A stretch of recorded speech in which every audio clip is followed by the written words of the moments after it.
Welcome to another edition of AEW Unrestricted. We are the official podcast of All Elite Wrestling. And I'm Tony Schiavone, along with my longtime friend and co-host, Aubrey Edwards. Hey, Aubrey. Hey, it has been a long time. It feels like forever. Yeah, it does. It does. It does. It's a very special edition of Unrestricted. Yes. We have a very, very special guest with us, a young man that I've known for, well, not that long, but it truly is one of the great athletes in AEW, one of the nicest guys, and one of the guys that I really enjoy being around. And hang on one second. I've just received a note. Oh, what's going on here? Okay, well, that guy's not here, so we'll have to go with Jay Lethal. Oh, my God. No, I'm talking about Jay Lethal. How you doing, Jay? I'm doing great. And you know what's wild? You mentioned, we really haven't known each other that long, but it doesn't feel like that. It feels like, Tony, it feels like we've known each other forever. Absolutely. Absolutely. From the time you walked out and screamed my name out when we introduced you, big pop from the fans. Oh, buddy, it is great having you here. It really is, man. Thank you. Thanks for having me. I was really looking forward. We tried to schedule this at one point before, but then I was doing a lot of traveling and I felt so bad. And then having to see you guys at work, I'm like, oh no, I couldn't do the show. Oh, all good. All good. Totally understandable. Okay. Thank you, Aubrey. Just going back to that nice, super nice guy that Jay Lethal is. Like, I'm so sorry I can't make the podcast. I'm like, you got life, brother. You're good. We've had 2 people cancel because they had babies and someone whose like wife went into surgery. So like, it's more than okay. Got it. Well, we'll make it work. I didn't cancel. So they were booked and then couldn't do it. Correct. Okay. So I do feel good about that. Not that they had to cancel, but I wasn't booked and then had to cancel. We just had a scheduling thing and I couldn't get booked. It's all right. Matt Menard and Kyle O'Reilly, you're put on notice. That's right. How dare you be committed fathers? How dare you? All right, let's get talking about Jay Lethal and his incredible career. You can't say Ring of Honor without Jay Lethal. I feel like he's just let me just read through the list. Longest reigning ROH World Television Champion at 567 days. You're the only man to hold both the ROH World Television and World Championship titles at the same time. You're a Grand Slam champion. You're a tag team champion with Jonathan Gresham. You guys were named the Tag Team of the Year in 2021. And you're the ROH Wrestler of the Decade, which is like just insane. Like, wild. Thank you. It is. I really think that my life is described or is my favorite movie, which is Willy Wonka and the Chocolate Factory.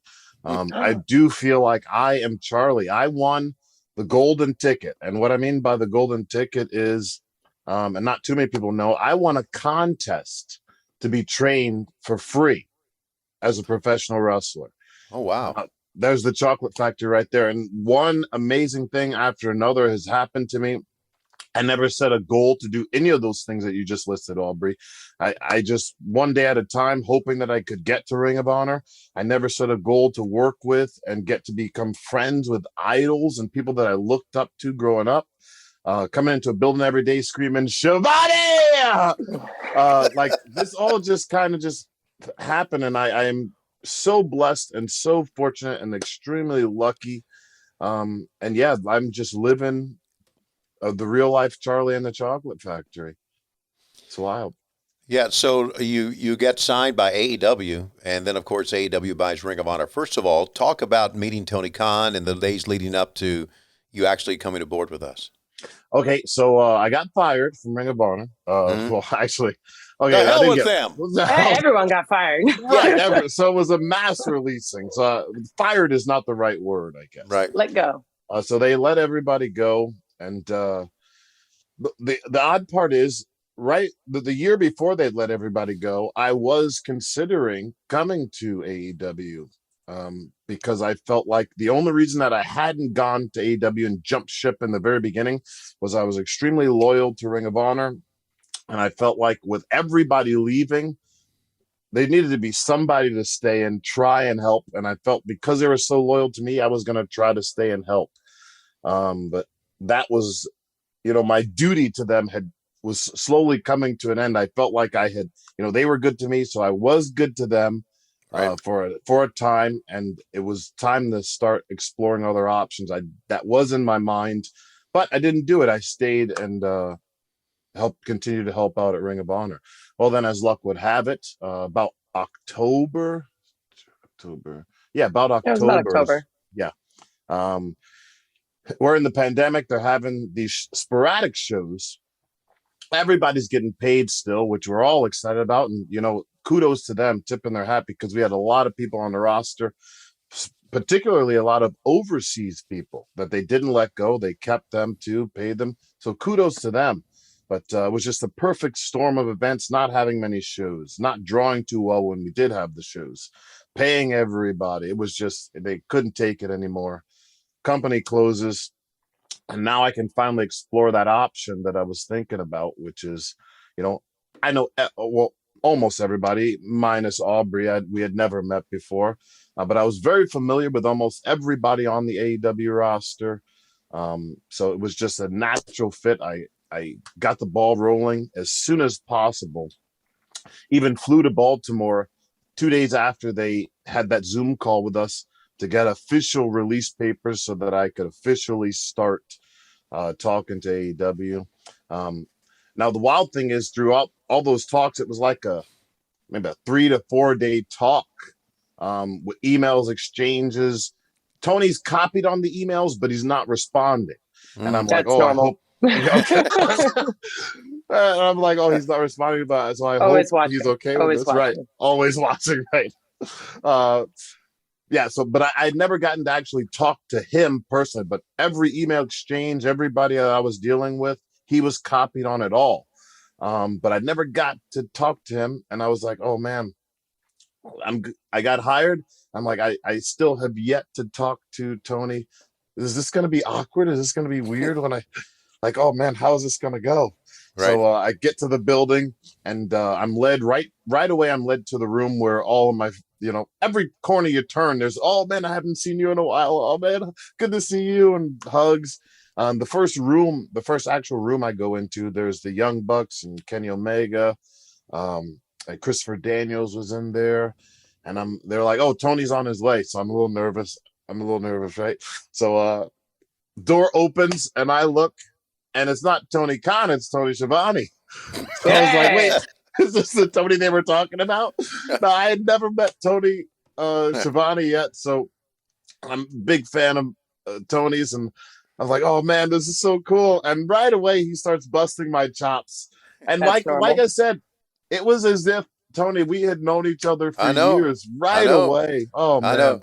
I remember the line. I said, Jay, it's so great to see you. Don't fuck up out there. Gotta go. Right.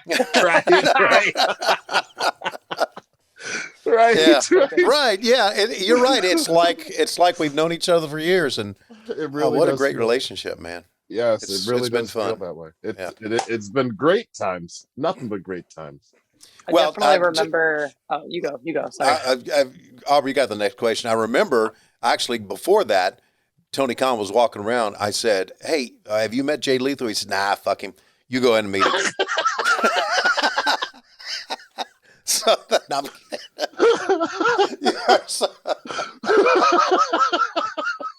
you and I could just sit here and laugh for 45 minutes, and it'd be great. I'd love it. I'm okay just sitting here watching you two just bust each other's balls. This is great. This is my favorite podcast. This is awesome. All right, Aubrey, sorry, go ahead. Oh, yeah. I remember when the Ring of Honor news broke, and one of the first thoughts I had is oh, maybe we'll get Jay Lethal now. Because you had kind of always seemed like, even though we had never met, after, I'd watched you for years on the indies, like back when you were in House of Truth, you had both titles and all this stuff. And I'm just like, it just felt like you were a very loyal guy. And I'm like, man, this guy's probably a very good person, because it's just kind of like the personality traits that when you have someone that's that loyal, like they're just so nice and kind. Yeah. And then I met you, you're just like, oh, hello. It's like, it's like a kid in a, going back to the Willy Wonka thing, like a kid in a candy store. Like there's just so much cool stuff happening and everyone's so excited that you're there. Right. Oh my right.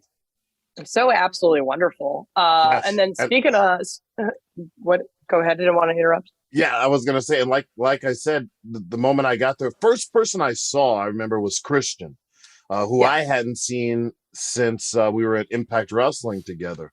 And it's like, that's like the thing about wrestling, and while it's so hard to grasp unless you're in it, is, you know, you can see particular wrestlers every week because you guys are on the same shows.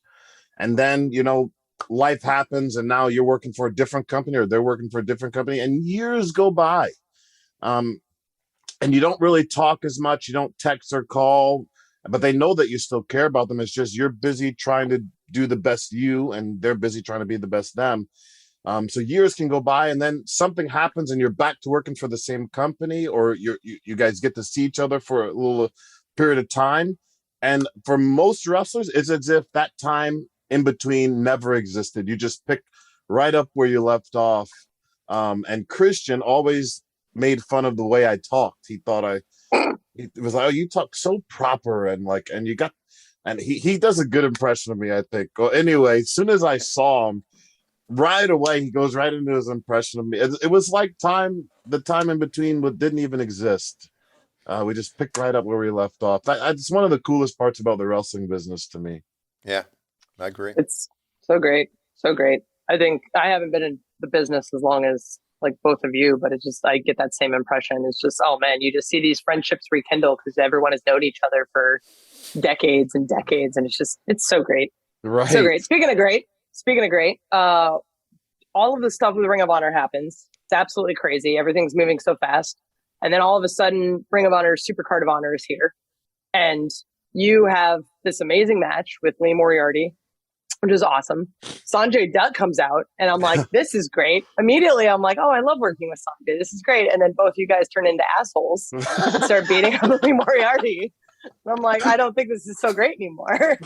Turn into assholes. Whoa, Yes. whoa. That's fine. Maybe it was already there a little bit. Maybe it was already there. I don't know. I'm not making conjecture. I'm not blaming people. Shivani's giving me classes. I was watching. Oh my God. Aubrey, I want you to finish your question, but I was watching the end of Rampage last week, and Sonjay is standing there shouting about you, pointing at what with his thumbs. And I said, Sonjay, you know what? I've been in this business a long time, but you're the most obnoxious fucker that I've ever seen on camera in my life. And I've seen a lot of them, man. It's just like you want to go right through. It goes right through there. Shut up. Oh my God. Okay. So great. Anyway, speaking of Sonjay, what's it like getting to work with Sonjay again? Oh my goodness. Getting to work with your best friend in the whole world is a dream come true. There's this adage for some wrestlers that this doesn't really feel like work. But then you put on top of that getting to work with your best friend closely in a group. I mean, it's unreal. I'd like to tell you about the first time I met Sonjay.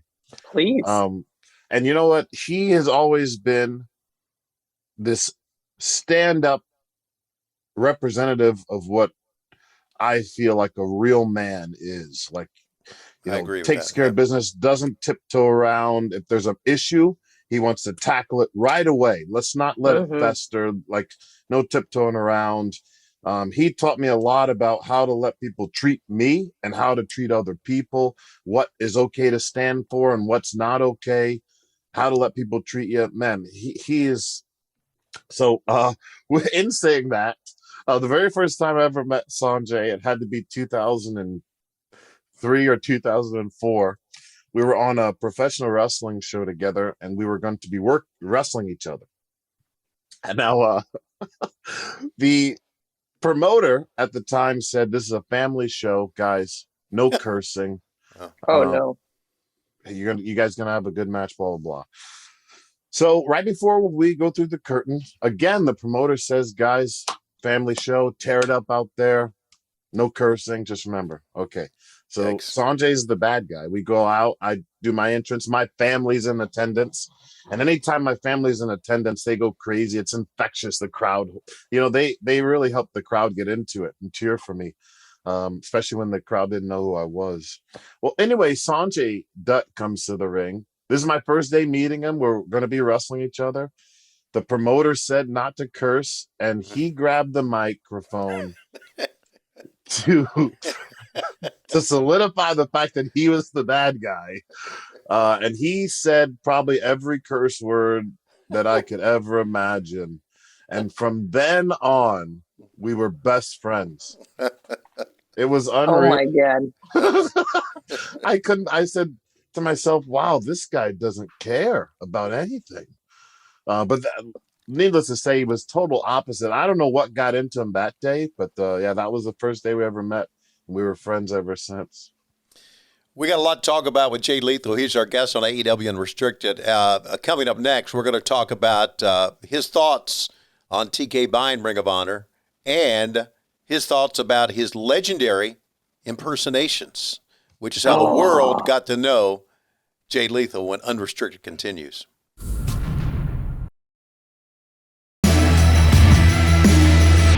This is AEW Unrestricted. Tony and Aubrey here with Jay Lethal, Ring of Honor legend, quickly cementing his legacy in AEW. Before we get underway, I want to ask a question that my husband just turned around the corner and says, you have to ask this question. So I remember back in the day watching Ring of Honor at whatever time of day it aired on whatever channel I was watching. And there's Jay Lethal saying, do you got back pain? Kick out! And like, just this commercial for these braces, and I will never forget it.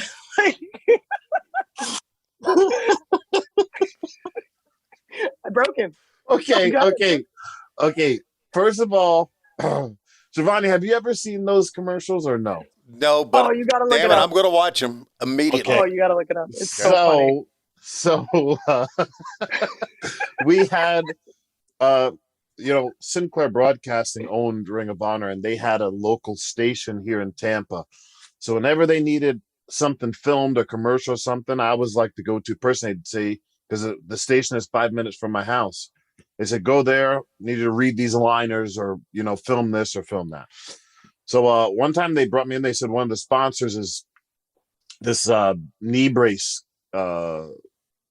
whatever, and they're like, we need you to they wrote out what we wanted you to say. So I'm reading this and I'm like, man, this is like, am I free to ad lib? Can I change some of this stuff? No, this is the lines they want. And in my head I was like, man, this is like, back in the day Hulk Hogan would be doing this, like, yeah. And then I kind of like started doing something, and then the guy there, his name was Mark Davis, he was like, that's great. So I was like, yeah, okay, I'll do it like that. So in my head, I was picturing like, man, if this was back in the day, Hulk Hogan putting over this knee brace, it's got to be over the top. If your back pain's got you down for the count, then kick out with and for some reason, we do it. He loves it. I loved it. We watched it back. I was like, yeah, okay, cool. I go home. And when this commercial starts airing, like people, first they start clowning the commercial, like, oh, this is ridiculous. But then it was like, it became so ridiculous that they loved it. It's so good. It turned into, oh, this is ridiculous, like how cheesy this commercial, to, oh my God, I love this commercial. Then like people who would meet me wanted me to, say some of the lines from the knee brace commercial. I was like, wow, I guess job well done. It was cheesy and hokey and over the top so much that they loved it. I couldn't watch a single episode of Ring of Honor without seeing that commercial, and it just felt synonymous to see this amazing wrestling from all these guys, and then to hear Jay Lethal talk about knee braces. Yes, it's just like that's what you get when you watch Ring of Honor wrestling. And I sadly never got a knee brace, but luckily I didn't need one. Well, I didn't need one. It doesn't matter. Like, one day you're going to have to kick out of that knee pain. That's right. One day it's going to have me down for the count, and I'm going to have to kick out. Yeah. There you go. Not going to be prepared. Tony, you got to see. I am. See I'm these going to commercials. watch it immediately when we're done here. I really am. It's so good. Hey, so let me ask you first of all, before we get into some more about your legendary stuff. Okay. What did you think when TK bought Ring of Honor? Instant thought. My instant thought right away, because man, when they dropped that bombshell on us, and I could see, because we were all on a Zoom call, and I could see some of the faces on there in panic, and me personally knowing 3 of them who just moved and bought houses 3 months before that. Oh man, it was heartbreaking. So the second that I heard about Tony Khan buying Ring of Honor, I got to admit, the first thing I thought of was, man, hopefully this leads to some of the people who didn't have jobs, right, getting, if not a full-time gig, at least something more than what they've got, because they were, man, Ring of Honor closing put a lot of people in a tough spot. Sure. Broke my heart. Yeah. But that was the first thing I thought of. Second thing I thought of was Ring of Honor has always had an incredible roster. No matter what era you look, no matter what year you look at the roster that they've always had an incredible roster and this real niche audience. The only thing that Ring of Honor has never had is some grand stage or a platform so that more eyes could be on the company. This is right. And that's exactly what they're going to get now. So, man, I'm so happy and proud that Tony owns Ring of Honor, and the legacy is going to get to continue, and more people are going to see it than ever before. I think it's really great, just with the combined history of Ring of Honor and AEW.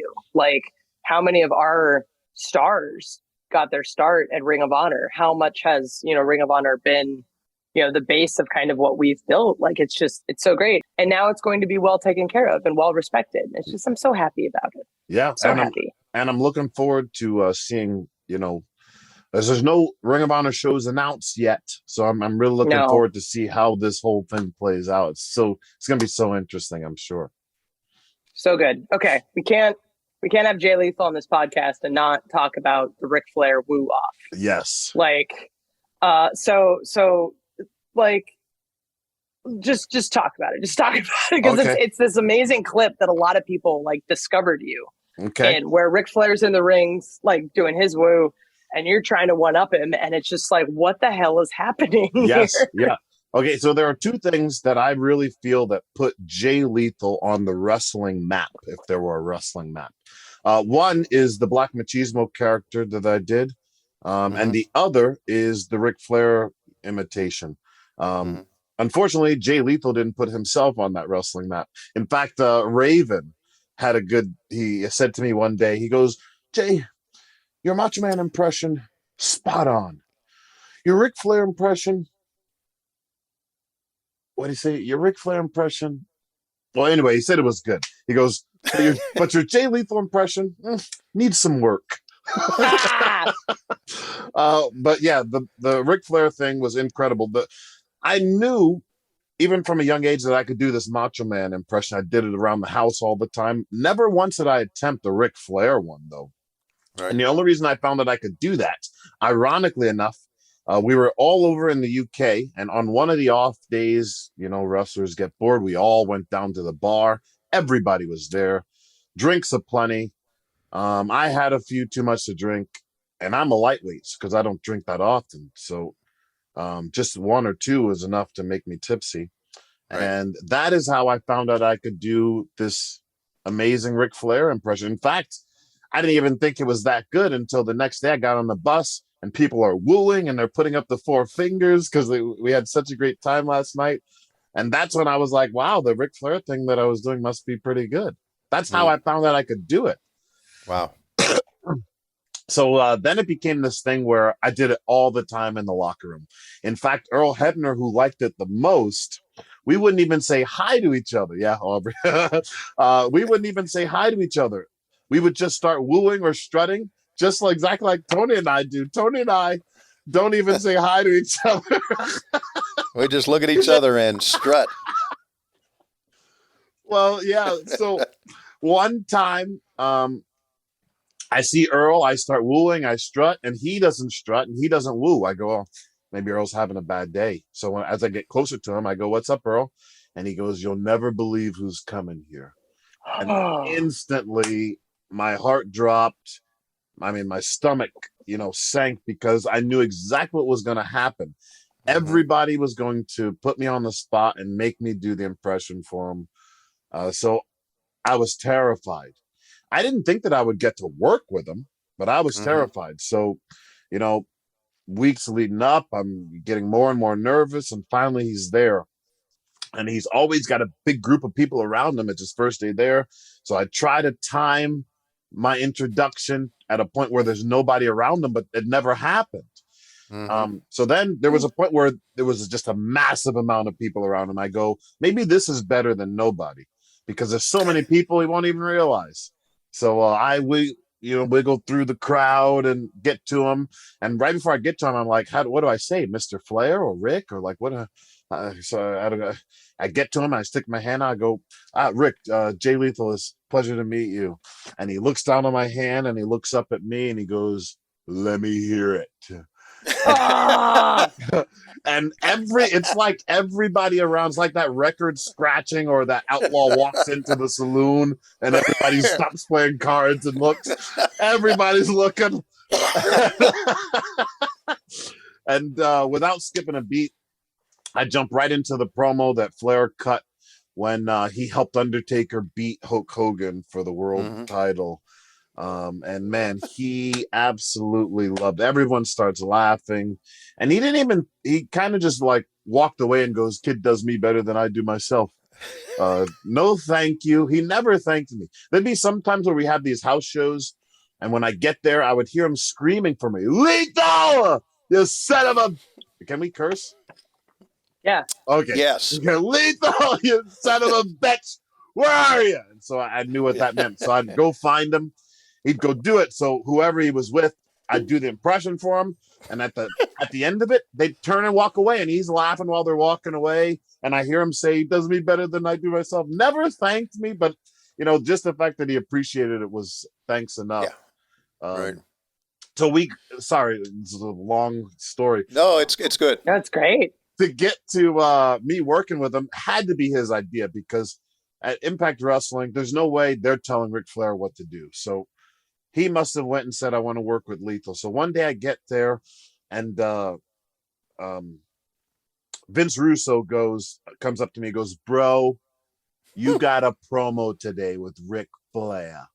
I go, oh my God, no way. He goes, you do a pretty good Vince Russo too, by the way.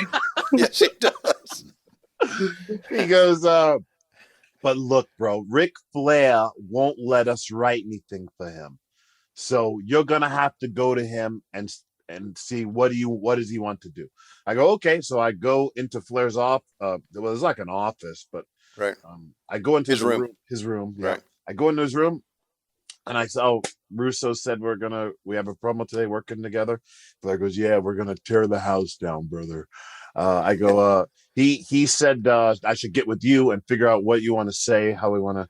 He goes, oh, I don't talk about my promos ahead of time. He goes, we'll do it out there. And I start laughing, and then he started laughing because I was laughing, and because I thought he was joking. So I kind of like, I'm gonna walk out, but then I come back and I'm like, so when I come out, what do you want me to say? What are you gonna be saying? And he goes, I told you, I don't talk about my promos ahead of time. We'll do it out there. And he kind of like, he slaps me on the shoulder, a little power pat, and then he walks out of the room. And I remember thinking, why is he walking out? This is his room. Like, why did he get here? And so up until that point, I'd done a bunch of the Macho Man. I've done the Black Machismo. So get this. If they needed me to cut a promo, A, B, C, D, E, as Black Machismo, I didn't even have to hit all those points. I do a little bit of A and B. Maybe I skip C and D altogether and go right to E. And they call cut. Perfect. Good. So I was just this one take wonder, but it didn't really matter what I said, just as long as I had that voice. Right. So, and all of my promos were all pre-tapes. They had never let me cut a live promo in front of a live crowd. Oh, wow. Ever. Wow. This was the first time, and I got to go through it with Ric Flair. I remember, so all that was, the only thing planned was I go out there and imitate Flair. That's it. He comes out and who knows what's going to happen after that. That was the only thing planned. And I remember standing behind the curtain before they hit Flair's music for me to go out. People are going to be so confused. And like my hands started going numb. I was so nervous. And Simon Diamond came up to me. He goes, "You look terrified. Are you okay?" I go, "I'm terrified. This is my, like, I've never cut a live promo before. And now I get like, and I don't even know what's going to happen. Like, what if he says, I say something I'm not supposed to say?" And he's like, "Just relax." He goes, "What you got to understand is the only reason you're about to do what you're doing now is because you've been doing something in the locker room that's so funny and so cool. So when you go out there, just pretend like you're in the locker room. Don't do anything that you wouldn't do back here." Yeah. And great I advice. said, okay. It made total sense to me. Didn't make me feel any better, but logically in my head, I understood what he was saying. So I went out there and man, it was a blur. The whole thing was just a blur. Wow. I had to watch it back so many times. Yeah. It's worth everybody watching it back. And now we know it was completely ad lib, which is wonderful. Which to me, it's old school, the way promos should be done anyway. I mean, you know what you're going to do, go out and talk. And I've told you many times that I can watch you elbow drop your jacket 1,000,000 times. It is, to me, the funniest thing I've ever seen. It's so good.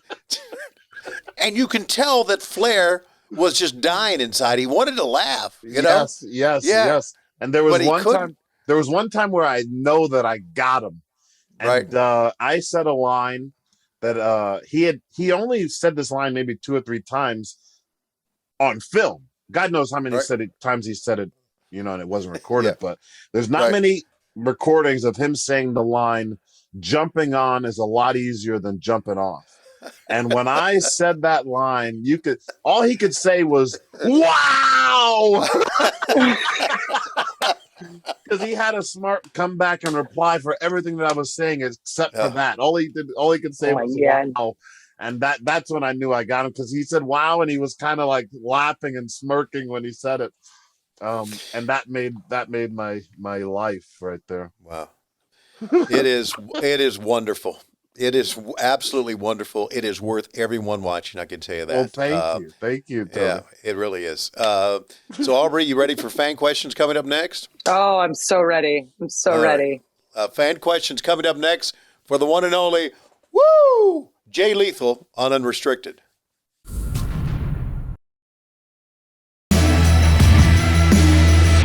This is AEW Unrestricted. Tony, Aubrey, and Jay Lethal here. Talking about all of the incredible things that he's done so far in wrestling, and just, oh my God, this is so great. We're at fan questions, and there's plenty to go around. Okay. So we're going to start with American Hero asks, on the same topic, what is your favorite impression, Flair, Macho, or something else?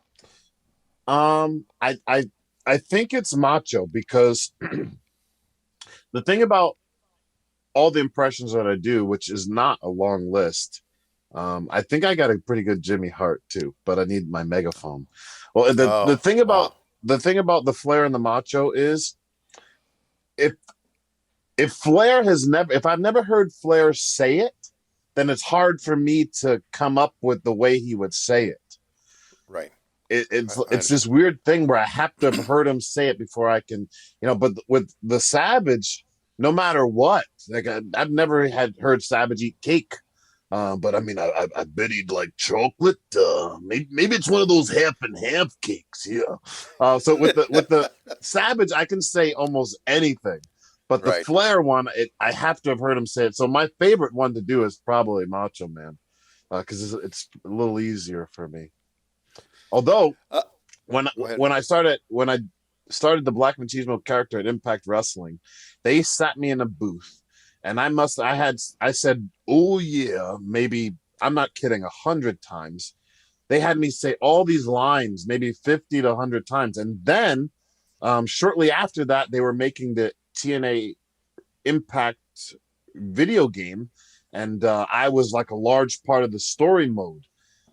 Because when you enter the story mode, me and Kevin Nash help you through the story mode. Well, anyway, I had to read so many lines as with that voice, and man, it was the next day. It was killing me. Yeah. And at that point, I was like, I don't like doing this anymore.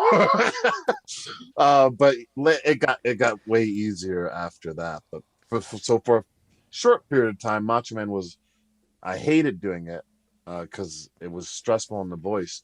But then afterwards, I was like, yeah, it's definitely easier than the Flair, because Flair, you got to yell and take your pants off maybe a few times. Yeah, definitely undo the belt.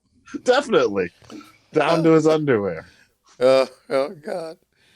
So yeah, I picked Macho Man impression.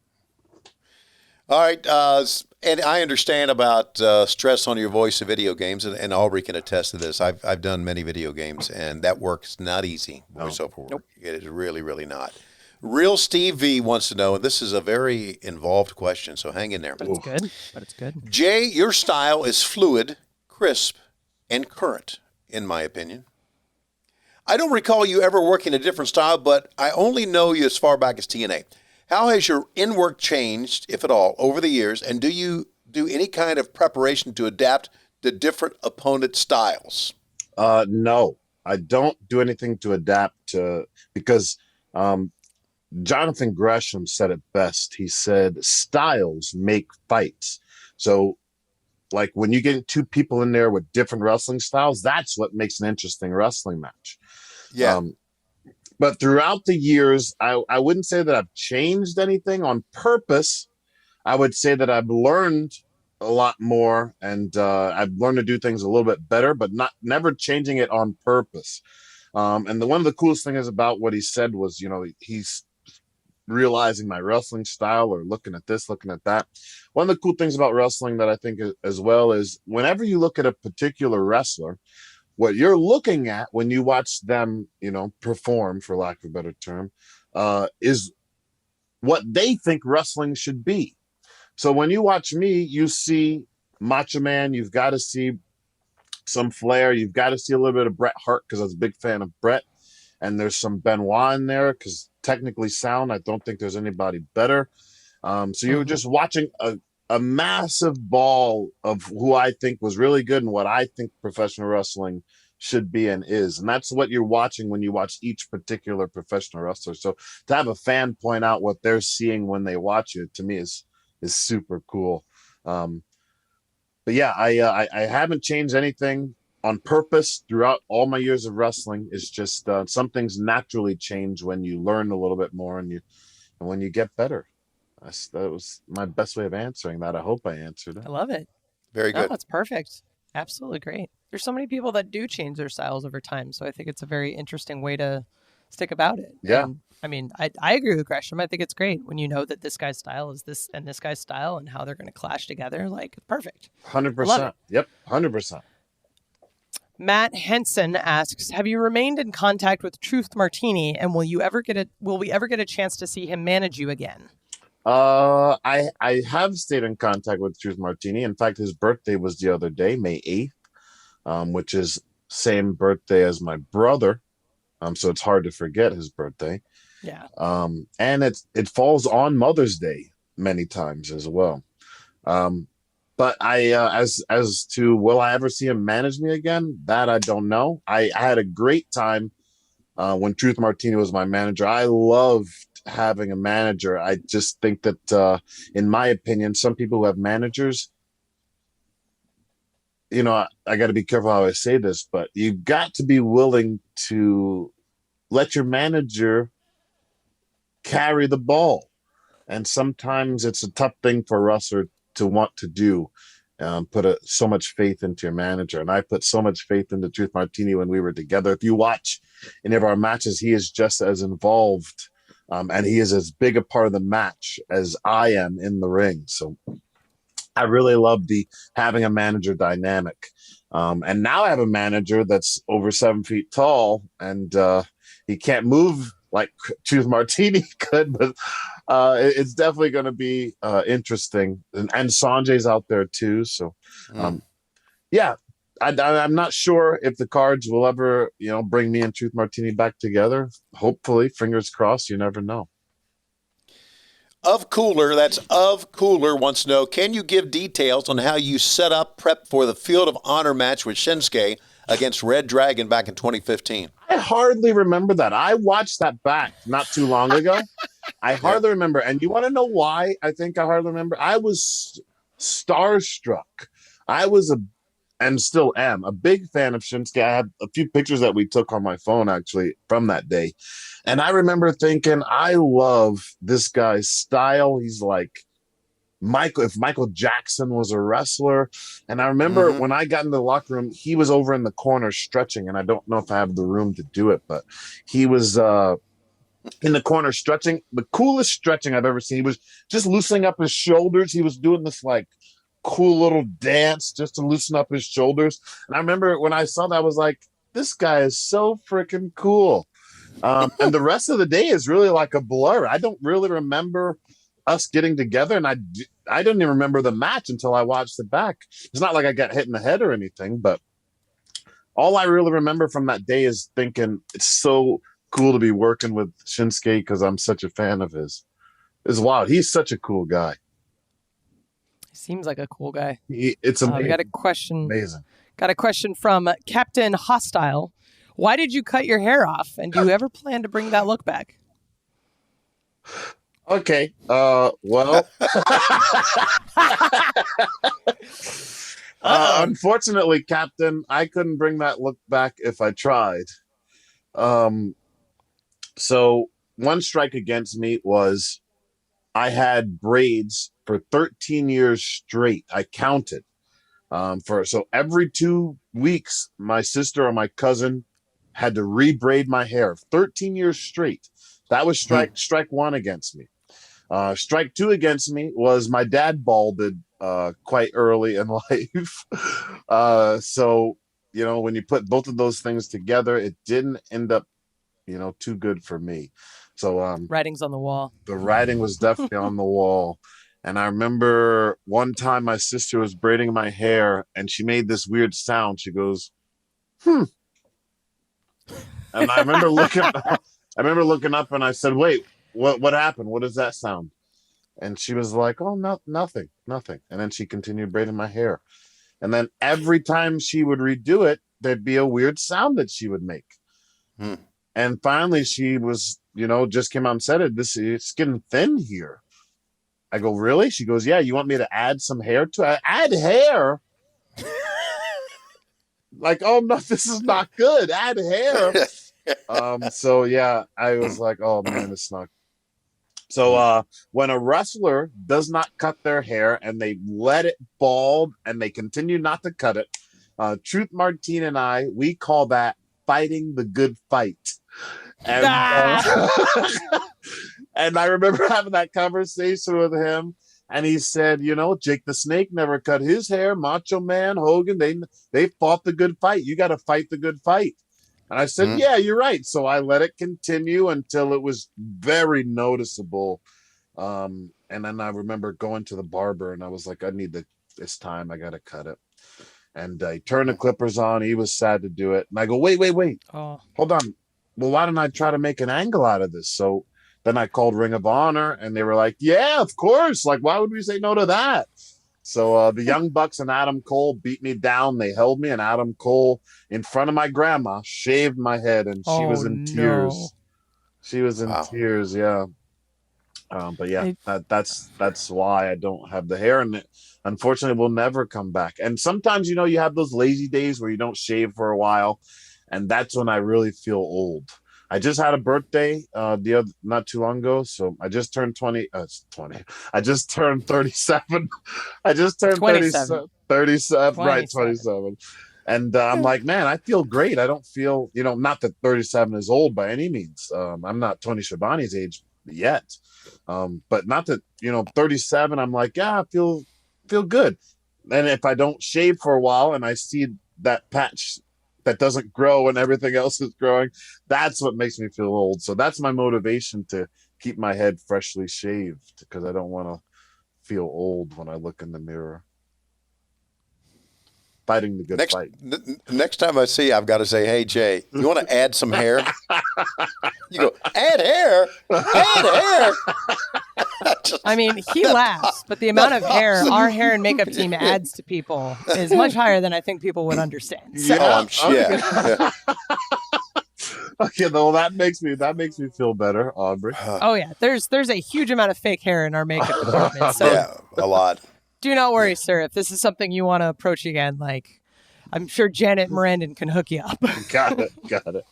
Here's a question that really doesn't have to do with wrestling. It comes from Ryan Asvidian, who wants to know, what's your favorite movie and what sports teams, if any, do you root for?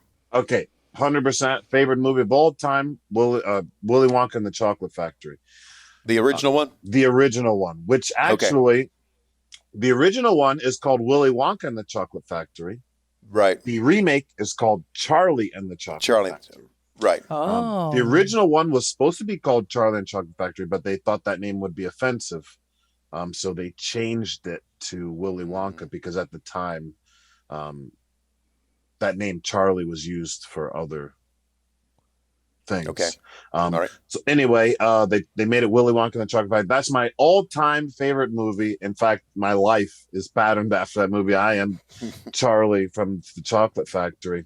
I know that movie forwards, backwards. I know every song. I know every line. I know every quote. Like, that movie is the best movie in the world to me.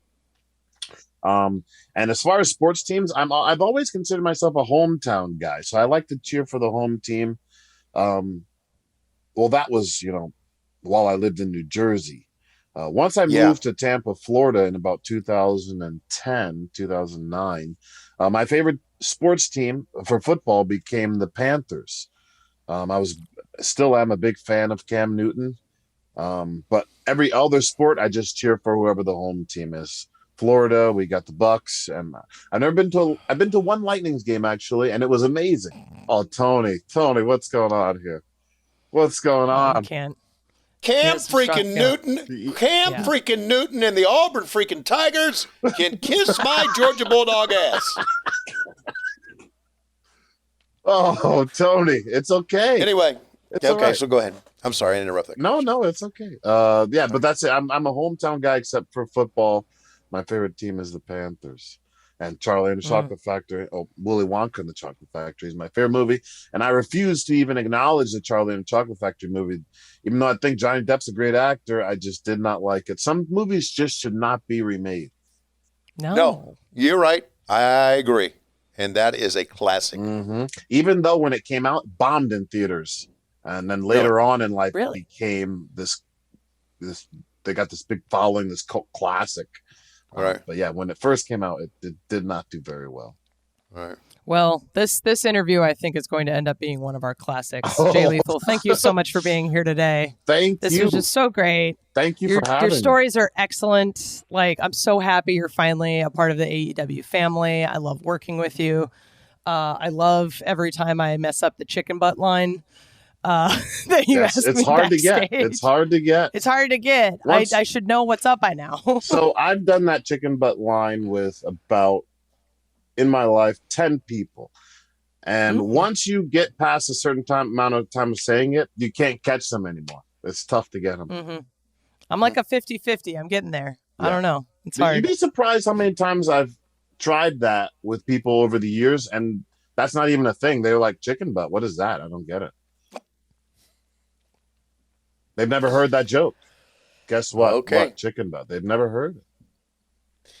You can follow Jay Lethal on Instagram and Twitter at Chicken Butt. Sonjay's daughter loves that joke, by the way. Huh. Really? Guess what? Chicken butt, yeah. Your handle is the Lethal J on Instagram and Twitter. And listen and follow the podcast.